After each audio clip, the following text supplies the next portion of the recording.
va u videoda aytishi bo'yicha iltimos meni kechiringlar, menga hozir juda ham og'ir va menga ozgina vaqt beringlar deb chiqadi. Va birozdan so'ng Hang ham bitta video oladi va o'zining sahifasiga joylaydi. Unda uni aytishi bo'yicha bu hammasi yolg'on va boyagi qiz ham unga tuhmat qilyapti. Men faqat Zeyi yaxshi ko'raman va qornidagi bola bu meni bolam. Men ularni juda ham yaxshi ko'raman deb video oladi. Va shu kechani o'zida Zey o'zining sahifasidan Hang bilan tushgan rasmlari, videolarini hammasini udalik qilib tashlaydi. Va eng qiziqarlisi, kechagina hammadan kechirim so'rab, men faqat Zeyi yaxshi ko'raman, men uni juda ham yaxshi ko'raman, usiz yasholmayman deb chiqqan Hang Zey haqida juda ham jirkanchli gaplar gapirib boshlaydi. Uni aytishi bo'yicha Zey homiladorlik vaqtida alkogol ichgan ekan, tamaki tutatgan ekan va boshqa narsalar ham qilgan ekan.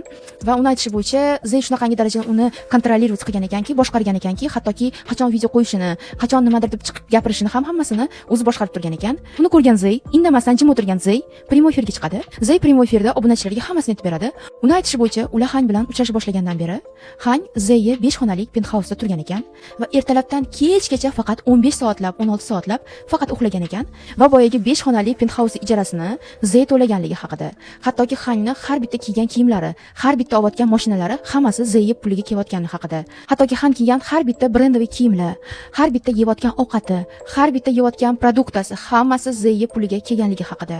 Ular aylanishga borganda yoki Zeyga u qanaqadir podarka qilganda hammasi yana shu Zeyni puliga kelganligi haqida aytib beradi va u g'irt Alfons abuser ekanligini aytib beradi.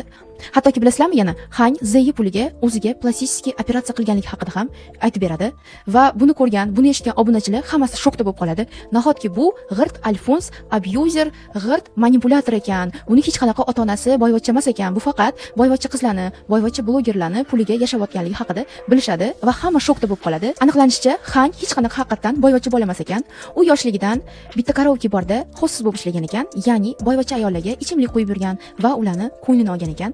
Va shundan so'ng sekin-sekin boyvachcha ayollarni topib, boyvachcha qizlarni topib, blogerlarga osilib, shunaqa qilib o'zining TikTokida birovlarning puliga kelgan narsalar haqida maqtanib yashagan ekan. Agar sizga shunaqa hayotdan olingan real voqealar, Xitoy va Koreya eng sara daromadalar yoqsa, meni Instagram va YouTube kanalimga obuna bo'lish esingizdan chiqmasin. Sizlar bilan Dilbar.